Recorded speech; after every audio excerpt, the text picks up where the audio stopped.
रुक्मणी जी के साथ। अच्छा, अब ये बताओ, कल सब लोग नाचे गाए, आनंद लिया उत्सव में, कोई नाराज तो नहीं हुआ, कोई रूठा तो नहीं? पक्का? अब ये मैं क्यों पूछ रही हूँ पता है? क्योंकि भारतीय कोई भी शादी बिना फूफा जी के रूठे बगैर पूरी होती नहीं। फूफा जी, मौसा जी, कोई ना कोई एक बार तो जरूर रूठता ही है, फिर वो मनाने पड़ते हैं, आइए जी लड्डू खाइए जी, रसगुल्ला खाइए जी, तब राजी होते हैं। लिफाफा हल्का दे दिया तो रूठ जाएंगे, प्रणाम नहीं किया तो रूठ जाएंगे। तो इसलिए हम पूछ रहे कोई रूठा तो नहीं, और वैसे भी रूठ जाए तो रूठ जाए, हमारा तो लास्ट दिन है। अब कभी ठाकुर जी ने अगले बार कभी बुलाया तब आएंगे, कभी मौका दिया तो भगवान श्री कृष्ण का विवाह रुक्मणी जी से हुआ। अच्छा, रुक्मणी जी, कितनी अद्भुत बात है, रुक्मणी जी को इतना प्रेम हो गया द्वारिकाधीश से कि डंके की चोट पे ऐलान कर दिया कि विवाह करूंगी तो द्वारिकाधीश से करूंगी। किसी ने पूछा कि रुक्मणी,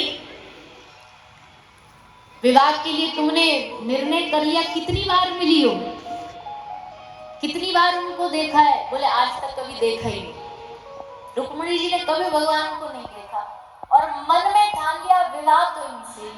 तो बोले फिर तुमको बिना देखे प्रेम कैसे हो गया उनसे? संसार में तो जब किसी को किसी से प्रेम होता है तो देख के होता है, वार्तालाप होती है, बातचीत होती है, तब समझ में आता। तुमको कैसे उनसे प्रेम हुआ? रुक्मणी जी कहती है मुझे देख करके नहीं, मुझे सुन करके उनसे प्रेम हुआ। आंख से प्यार होता है, कानों से प्रेम होता है। आंख का प्यार संसार में होता है, भगवान से प्रेम कैसे होता है? भगवान से प्रेम होता है कानों से। अब 7 दिन तक आपको भगवान की कथा सुनाई गई, उनके गुण सुनाए गए, उनकी लीलाएं सुनाई गई। आज तक चाहे जितने भी भक्त हुए भगवान के, सबने भगवान से प्रेम किया सुन सुन कर।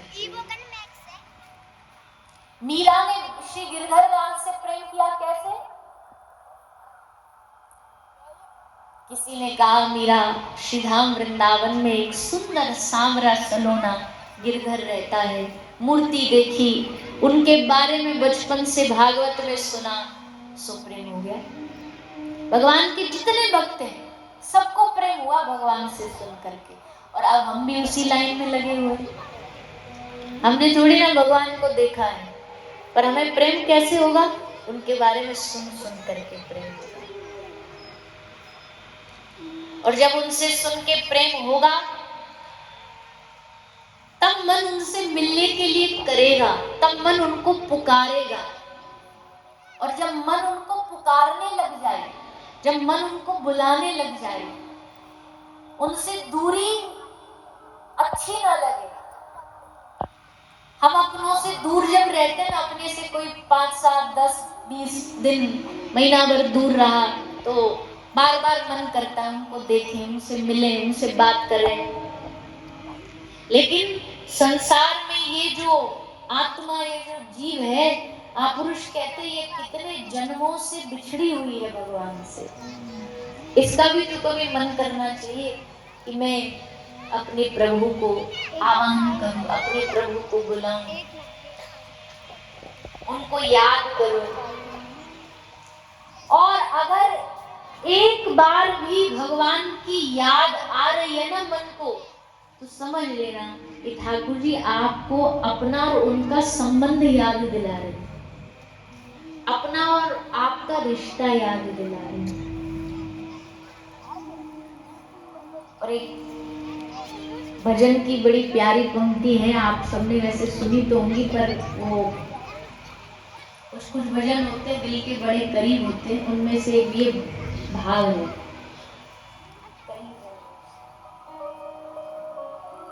कि हे प्रभु,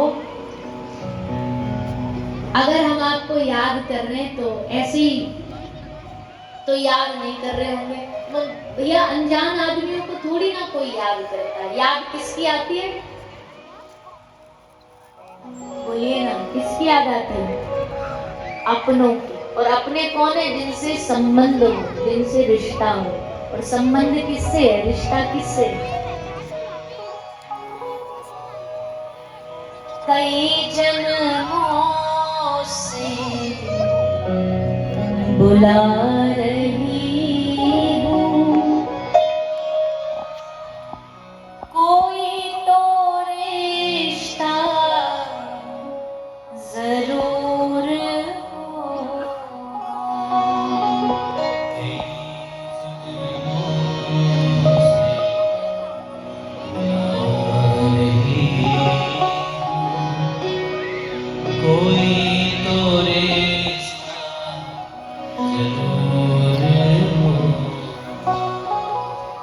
नजरों से नजरें मिला ना पाई,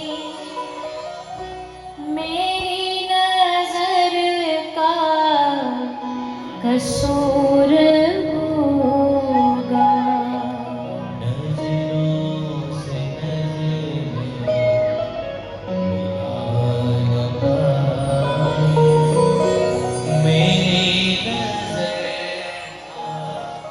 एक बार सभी गाएंगे साथ, भगवान को कहेंगे, निवेद्य प्रार्थना है भगवान के चरणों में। कई जन्मों से बुला रही हूँ, कोई तो रिश्ता जरूर होगा। कई जन्मों से बुला रही हूँ, कोई तो रिश्ता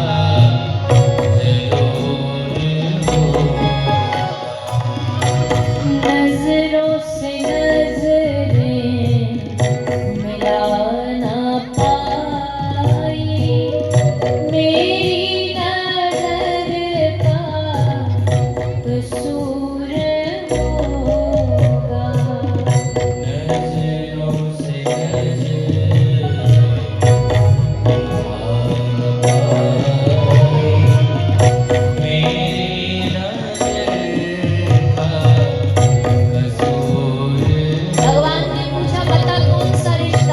बार बार कह रही है कि कोई तो रिश्ता जरूर होगा। बता कौन सा है? भक्त ने हंस के कहा, प्रभु एक हो तो बताओ ना। अरे भाई, किसी से एक रिश्ता होता तो आदमी बता देता है इससे हमारा ये रिश्ता।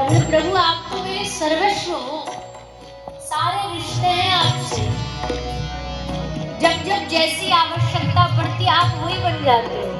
हाँ, एक रिश्ता प्रगाढ़ होता है, एक संबंध विशेष होता है, लेकिन उसके अलावा भी जब जहाँ जैसी आवश्यकता पड़ती है, हे नाथ आप वैसा ही संबंध निभाने लग जाते हैं। क्या रिश्ता है? तुम ही तो मेरे माता पिता हो, तुम ही तो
मेरे माता हो, पिता हो, बंधु हो, सखा हो, सब कुछ हो, लेकिन इन सबसे भी बड़ा रिश्ता मेरा ये है कि मेरे भीतर ये जो आत्मा विद्यमान है, विराजमान है, ये आत्मा, ये धड़कन, ये सब आप ही से तो बनी है, आप ही का तो अंश है, आप ही से तो हम जुड़े हैं, और इससे बड़ा रिश्ता कोई दुनिया में नहीं हो सकता। उस परमात्मा के अंश ही हम बन गए, उन प्रभु के हम सब अंशज बन गए, इसलिए आपसे और क्या रिश्ता है। तुम ही तो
इससे बड़ा तो कोई संबंध हो ही नहीं सकता कि आप ही मुझ में बैठे हो, धड़क रहे हो प्राणों के रूप में, श्वासों के रूप में, पर हाँ मुझ ही में रहकर मुझ ही से पर्दा हटाना जरूर होगा। ये पर्दा अपने प्रयास से नहीं, आपकी कृपा से हटेगा, इसलिए इस पर्दे को हटाइए ताकि मैं आपका अनुभव कर सकूं। इस संबंध का बोध मुझे हो, भगवान से संबंध का बोध हो जाना ही जीवन का परम कल्याण है। इसलिए जीवन में कितने भी रिश्ते बना लो, कितने भी संबंध बना लो, पर भगवान के रिश्ते से ऊंचा कोई है नहीं। तो श्री द्वारिकाधीश भगवान है तो द्वारिका के नाथ, पर जितने भी वहां भगवान ने विवाह किए हैं, जितने भी भगवान के बालक बच्चे वंश बढ़ाए, ये सब भगवान के ही किसी न किसी रूप में सब साथी हैं। ये 16,108 रानी, ये वेदों की 16,000 श्रुतियां हैं, वही भगवान की पटरानी बन करके आई। तो सबसे पहली पटरानी है माता रुक्मिणी जी। प्रेम हुआ भगवान से सुन करके, भगवान को पत्र लिख दिया। अब भाई माना ने, भाई रुक्मी ने ब्याह इनका शिशुपाल से तय कर दिया। बोले जो मैं कहूंगा वही होगा। अब रुक्मिणी जी क्या करें, तो सुझाव दिया किसी ने कि कम से कम जिनसे तू प्रेम करती है उन तक अपनी बात तो पहुंचा, वो भी तुझसे करते हैं कि नहीं ये तो पता चले। तो माता रुक्मिणी जी ने भगवान को बड़ा सुंदर 7 श्लोकों का पत्र लिखा, और उसमें माता रुक्मिणी जी ने बड़ा सुंदर वर्णन किया है भगवान के गुणों का। अक्सर क्या होता है ना, जब कोई अपने आप को प्रेमी कहने वाला पत्र लिखता है ना, तो उसमें अपने गुण ज्यादा लिखता है। ले हम ये कर देंगे, हम वो कर देंगे, हम आपसे बड़ा प्रेम करते हैं, हम तुम्हारे लिए चांद तारे तोड़ लाएंगे, भले पेड़ से आम न टूटे। तो अपने बारे में अपने गुण लिखते हैं, हम इतना कमाते हैं, हम ये करेंगे, हम वो करेंगे। पर असल में जो प्रेमी होता है उसको अपने गुण नहीं दिखते, उसको अपने प्रियतम के गुण दिखते हैं। इसलिए रुक्मिणी जी ने पूरे पत्र में कृष्ण का गुणगान किया। सबसे पहले तो भगवान के स्वरूप का। आप हे नाथ, आप भुवन सुंदर हो, सारे ब्रह्मांड में आपके जैसा कोई सुंदर नहीं, आपके जैसा किसी का स्वरूप नहीं, आपके जैसा किसी का बल नहीं है। और प्रभु थोड़ा सा भगवान को जोश भी दिला दिया। कहती है कि एक सिंह के होते हुए अगर गीदड़ सियार उसका भाग छीन ले जाए तो ये तो सिंह के लिए बड़े धिक्कार की बात है। आपके होते हुए अगर हमको ये शिशुपाल ले गया तो ये तो बड़े शर्म की बात होगी।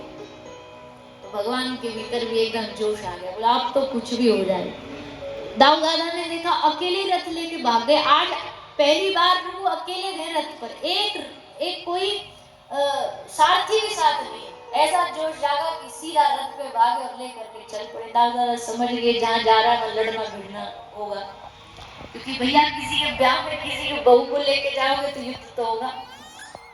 दाऊ दादा बोले तो अकेले भाग पड़ो। पीछे थे दाऊ दादा, सब सेना लेकर के पहुंचे थे वहां पे। अकेले आए, पर ये अकेले ही सब पे भारी है। वहां शिशुपाल और रुक्मी, अच्छा इनकी हरकतों से सब जानकारी सबको है। शिशुपाल कह रहा आएगा जरूर हो, रुक्मी कह रहा हाँ पक्का हमें भी पता आएगा जरूर, एक काम करो सिक्योरिटी बढ़ा दो। तो खूब सारे द्वारपाल खड़े कर दिए, कहीं से भी एंटर ना कर जाए। पर हर कोने पर एक से बढ़कर एक योद्धा खड़ा है। पर भैया ठाकुर जी से बड़ा योद्धा कौन? कैसे सबको हटाया इन्होंने जानते हो? सबका ध्यान कैसे हटाया?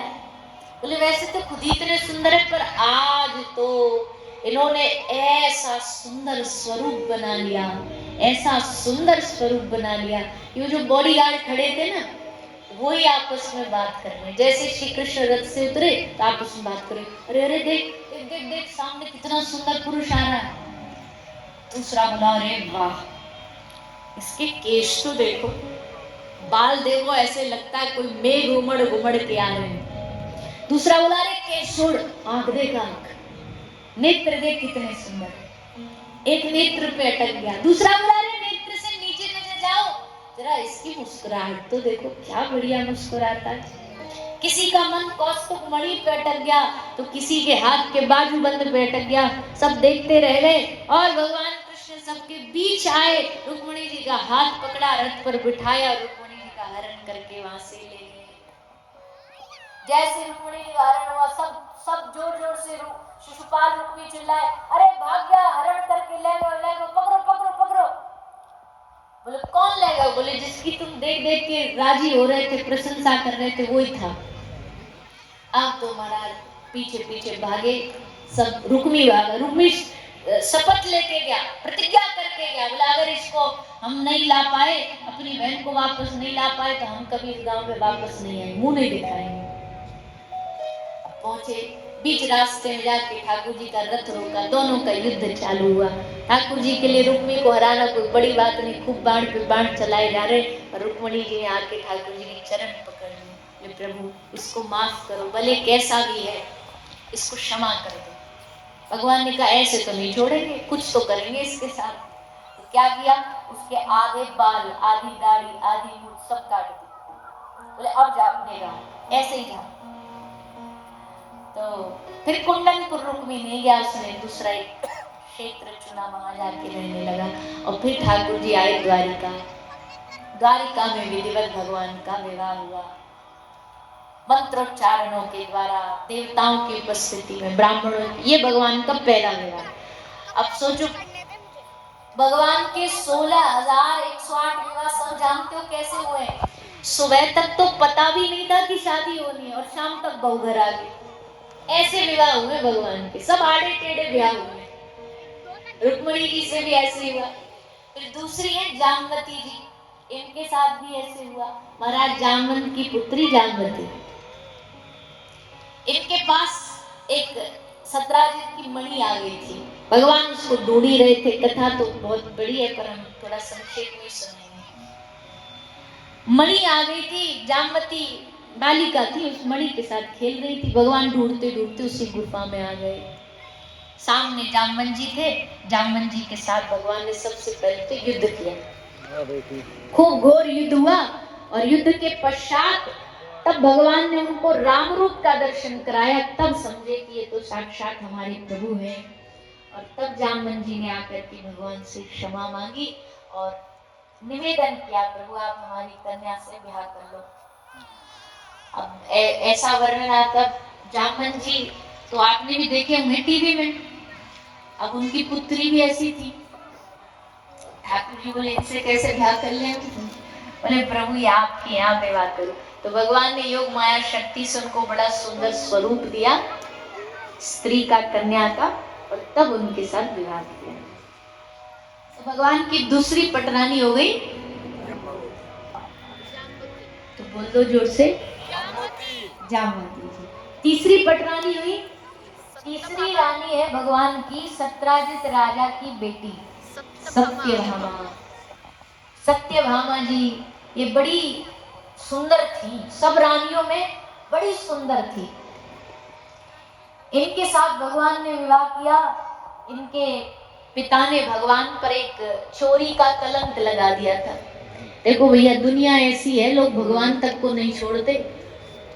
भगवान तक को भी इतने कलंक लगे, इतनी बदनामी लगी है, तो हम जैसे फिर मक्खी मच्छरों का तो क्या ही कहें। अगर दुनिया कलंक लगाए ना, बदनामी करे, बाहर वाले भी बदनाम करेंगे, घर वाले भी कलंक लगाएंगे, अपने भी लगाएंगे, पराये भी लगाएंगे, सब लगाएंगे। पर जब उस समय कलंक लगाए तो सोचो, बताओ, ठाकुर जी को नहीं छोड़ा लोगों ने, भगवान पे चोरी का, मणि चोरी का कलंक लगा दिया। और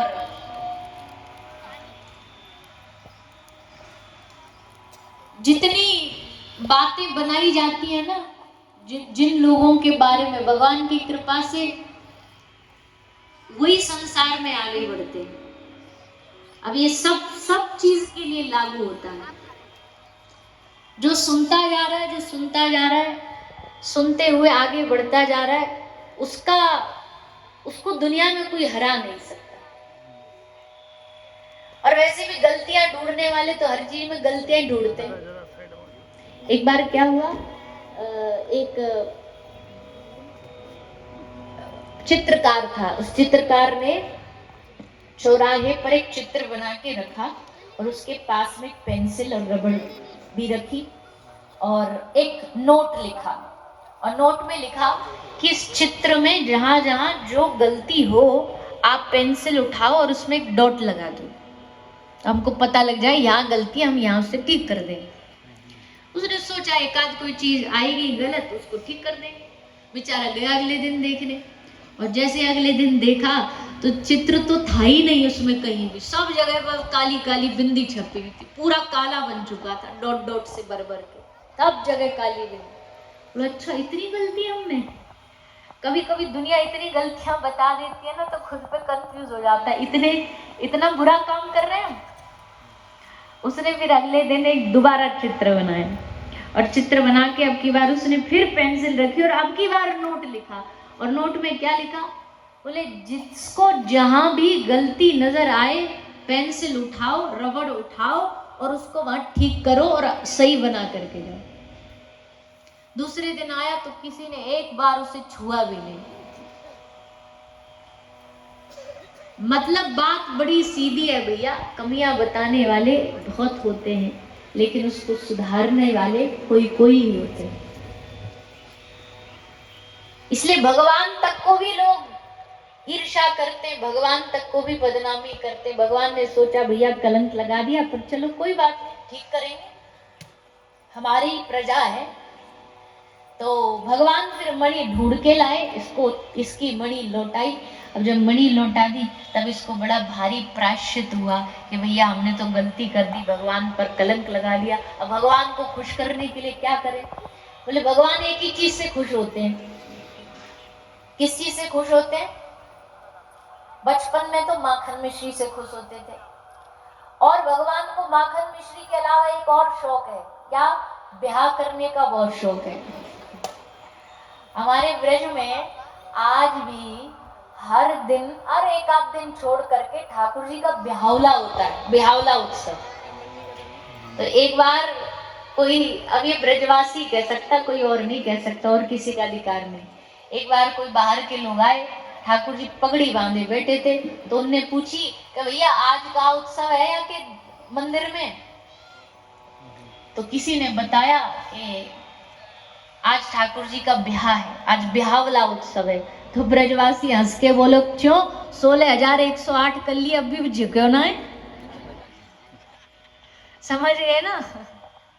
16,108 कर लिए, अब तो रुक जाओ। बोले ना, हर रोज ब्याह करते हैं, हर रोज ब्रज में ठाकुर जी का कभी ब्याह हो रहा है, कभी ये उत्सव हो रहा है, कभी वो उत्सव हो रहा है। तो सत्यराज ने सोचा कि अपनी और जो सत्यभामा जी थी वो भगवान को प्रेम भी बहुत करती थी, तो इसलिए सत्यभामा जी का विवाह श्री द्वारिकाधीश से करा दिया। तो तीसरी पटरानी हुई। ऐसे ढीले ढीले मत बोला करो, कल से कोई नहीं पूछने वाला आपको, अपनी मर्जी से बोलना आप, आज बोल दो बस। सत्यभामा जी पहली रानी कौन है? रुक्मणी जी लक्ष्मी जी का अवतार है। दूसरी रानी कौन है? जामवती जी, जामवती जी माता पार्वती जी का अवतार है। और तीसरी सत्यभामा, सत्यभामा भगवान भूमि का, पृथ्वी का अवतार है, धरा पृथ्वी ही सत्यभामा बन करके आई है। अब श्री सुखदेव जी भगवान की चौथी पटरानी का वर्णन करते हैं। चौथी पटरानी है भगवान की। इंद्रप्रस्थ में एक बार भगवान द्वारिकाधीश अर्जुन के साथ यमुना जी के किनारे किनारे विहार कर रहे थे। इंद्रप्रस्थ माने दिल्ली, और दिल्ली गुड़गांव तो अब एक ही है, अलग है नहीं। तो ठाकुर जी दिल्ली के भी जमाई हैं, मतलब भारत का कोई कोना नहीं छोड़ा है, हर प्रांत से एक एक बहू लाए। और होंगी भी क्यों नहीं भैया, 16,108 सौरे भारत में छाई हुई है, कहीं ना कहीं से तो होंगी। इंद्रप्रस्थ में इनका मिलन हुआ यमुना जी से, कालिंदी देवी से। कालिंदी जी तप कर रही थी, अर्जुन विहार कर रहे थे। अर्जुन ने पूछा देवी क्या कर रही हो? बोले श्री कृष्ण को पति रूप में पाने के लिए तप कर रही हूं। अर्जुन ने कहा कब तक करोगी? ये बैठे, जाओ मना लो। तो कालिंदी जी आई, भगवान के चरणों में निवेदन किया और भगवान ने माता कालिंदी के साथ विवाह कर लिया।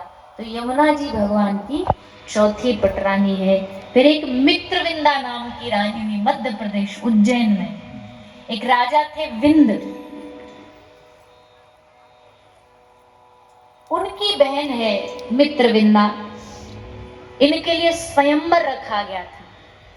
देखो एक चीज और समझो, पहले के जमाने में, पहले के युगों में अगर आप कथाओं में सब सुनते हो तो पहले क्या होता था, पहले कन्या वर चुनती थी।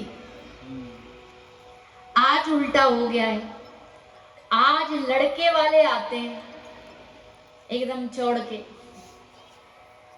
जैसे कोई लड़के वाले नहीं तोप चली आ रही हो, ऐसे आते हैं और भैया जो ने थोड़े से दबे हुए होते हैं परिवार आर्थिक रूप से, उनका पिता, लड़की का पिता धोती पहरे, फटे कपड़ा पहरे, बेचारा बड़ा घबराया रहता है। मतलब हम ये शहरों की कहानी नहीं बता रहे, शहरों में तो अब ये सब शायद बचा नहीं, पर गांव में अभी भी होता है कि भाई लड़के वाले आएंगे, फिर लड़की आएगी हाथ में चाय का कप लेकर के, फिर वो सामने से वो आती हैं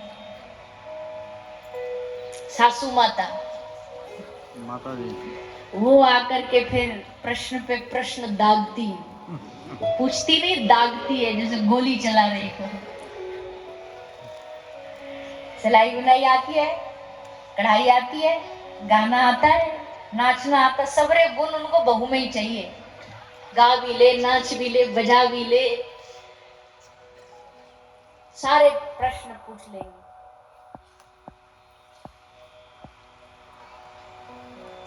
तो पूछने उससे पूछ रहे कि भाई तुमको नाचना आता है? बोले हाँ नाचना आता है, गाना आता है, भोजन बनाना आता है, सब बात पूछ ली, सारी इंक्वायरी कर ली, और फिर क्या बोलेंगे, अब हम घर जाके बताएं। जैसे कोई पास फेल यही करेंगे, तो घर जाके बताएंगे। घर जाने के लिए वो निकले। अब जैसे निकले तो लड़की भी बड़ी समझदार थी, उसको रोका सासू मैया को, बोले मैया हम भी एक बात पूछ ले? बोले हाँ पूछ लो। बोले तुम्हारे बेटा को तबला बजाना आता है? तो वो बोली कि तबला में तू क्या करेगी तबला का? बोले मैं नाचूंगी तो तबला क्या तुम्हारा बाप बजाएगा?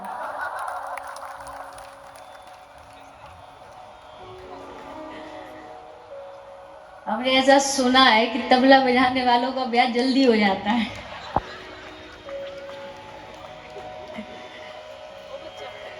तो पर हमारा कहने का मतलब समझो, तो ऐसी विनोद के लिए है। पहली बात तो देखो, किसी घर की कन्या, किसी के घर की बेटी, वो किसी परीक्षा की मोहताज नहीं है। उसकी परीक्षा ली जाए ऐसा कोई भी संसार में प्राणी, कोई भी सर्वगुण संपन्न नहीं आता। कुछ अच्छा होता है, कुछ बुरा होता है, सहजता से उसे ठीक करना चाहिए, उसे निभाना चाहिए। अब आज का समय तो ऐसा, आज का युग ऐसा है। मैं वैसे ज्यादा सास बहू वाली बात करती नहीं, पर आज आ रही है भीतर से। बोले किसी ने पूछा एक महिला से कि मैया तुम्हारे बेटे का अभी अभी ब्याह हुआ है, तो कैसी बहू आई है? बोले पूछो मत, ऐसी कलयुग की बहू है एकदम, ना तो भोजन बनाती है, ऑर्डर दे देती है बेटा को, चलो आज बाहर खाने चलेंगे। जगने से पहले ही बेटा चाय बना के लाता है कप में, उसके लिए, महारानी के लिए। झाड़ू पोछा कुछ करती नहीं, बेड पे ही बैठी रहती है, कोई काम न धंधा न कुछ ना। उसी ने कहा अच्छा अभी अभी आपकी बेटी भी तो ब्याही है, दामाद कैसे? वो बड़े बढ़िया हैं, बेड से उतरने नहीं देते, सुबह जगने से पहले चाय का कप लेकर के आ जाते हैं और कहते तू थक जाती है, ला आज क्या खाना बनाएगी, बाहर चलेंगे, बाहर खिला के लाता हूं। रिश्ता वही सोच रहे हैं। हमारे आदर्श ना कभी कभी रिश्ते के हिसाब से बदल जाते हैं। अच्छा, यही उलट भी होता है कि अगर बेटा अपनी बहन का ख्याल रख रहा है, बहन अपने भाई का ख्याल रख रही है, बड़ा अच्छा लगेगा, अरे भैया राम और भरत की जोड़ी है।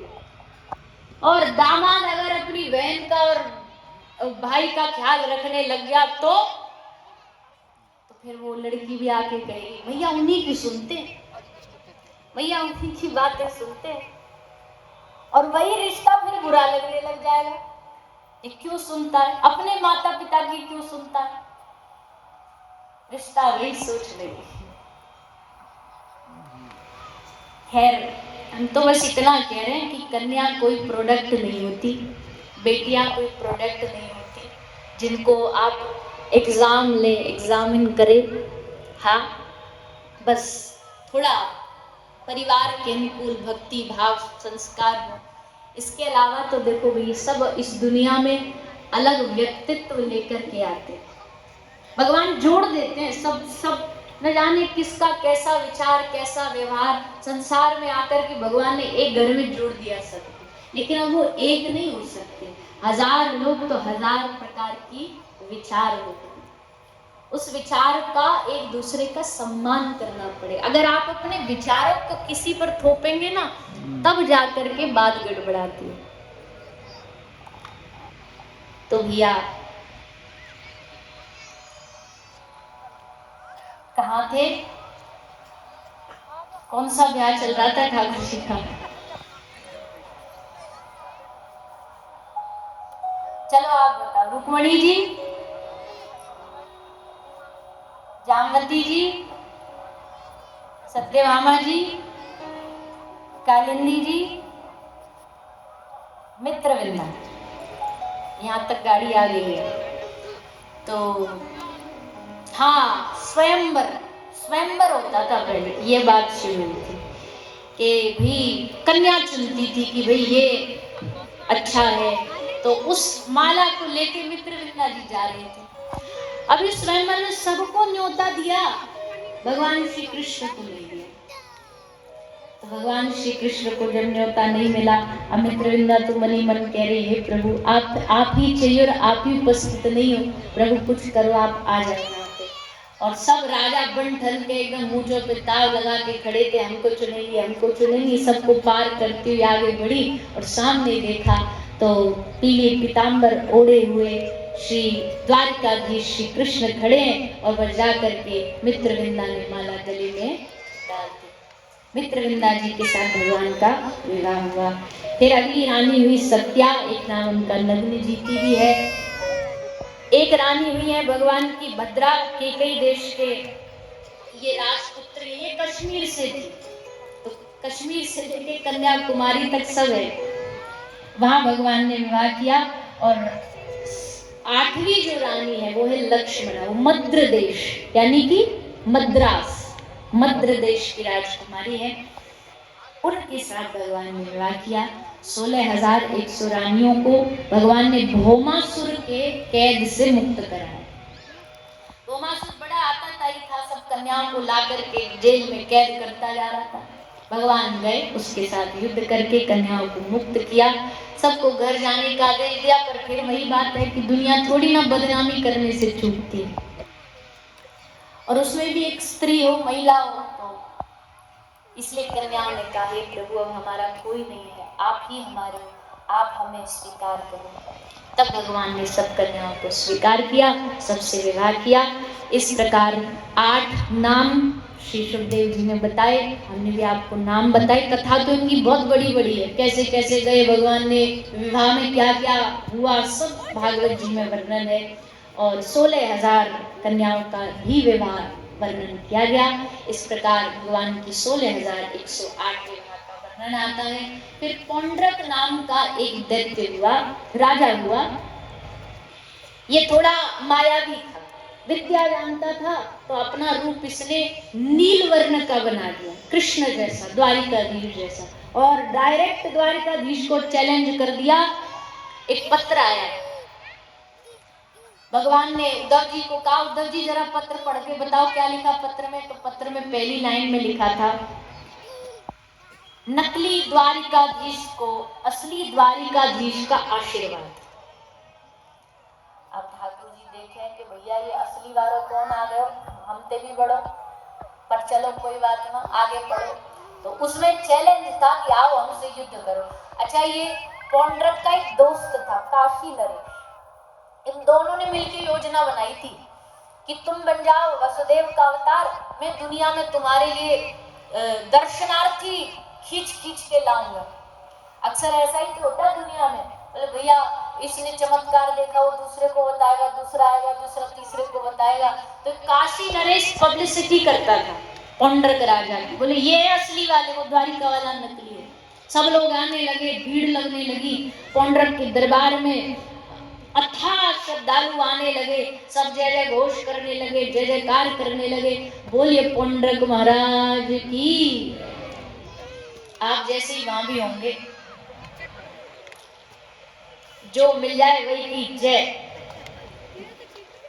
अगर ये भी कह रहे रावण महाराज की, तो बाकी भी जय कर देंगे, कुछ भी करवा लो। आगे तुम, वो नहीं होते नेताजी तुम आगे बढ़ो हम तुम्हारे साथ हैं, वो नारा है, वैसे ही नारा जय। पर देखो, ये तो हम मजाक में बात कह रहे, विनोद में कह रहे, पर ये बहुत गंभीर बात है। आज के समय को देखते हुए किसी की भी जय जयकार में मत लग जाया करो, किसी के भी चमत्कार में मत फंस जाया करो, शुद्धता से भजन करो बस। हम ये नहीं कह रहे कि अच्छा, बहुत सारे लोग तो कह देंगे बोले ये बाबाओं की जरूरत नहीं है, आवश्यकता है, पर अगर तुम साधु संतों के पास केवल भक्ति मांगने जाओगे ना, कोई साधु तुमको ठग नहीं पाएगा। संत तो खैर ठगते नहीं, लेकिन अगर कोई नकली बहरूपिया भी होगा ना, तो भी नहीं ठग पाएगा। वो कहेगा कुछ मांग, मैं तुझे चमत्कार देगा, आप कह दो नहीं बाबा मैं भक्ति के अलावा कुछ नहीं। संतों के पास क्यों जाते हैं संसार की चीजें मांगने के लिए, क्यों जाते हैं चमत्कार देखने के लिए?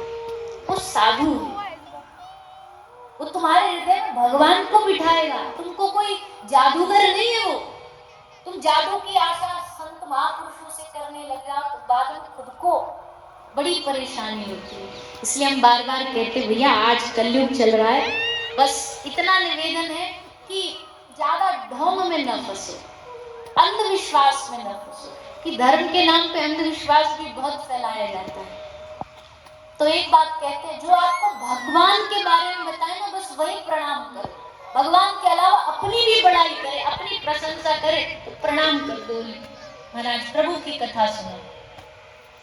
संत का काम भगवान से जोड़ना है, अपने आप से जोड़ना नहीं है। कई ऐसे गुरु बन जाते हैं, हर जगह वो गुरु जी का ही फोटो होना चाहिए, गले में, हाथ में, पैर में, घर में, दरवाजे पे, दीवार।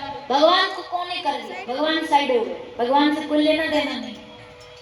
ये थोड़ी ना गुरु का लक्षण होता है। गुरु का मतलब अपने से ना जोड़े, भगवान से जोड़े, प्रभु के नाम से जोड़े।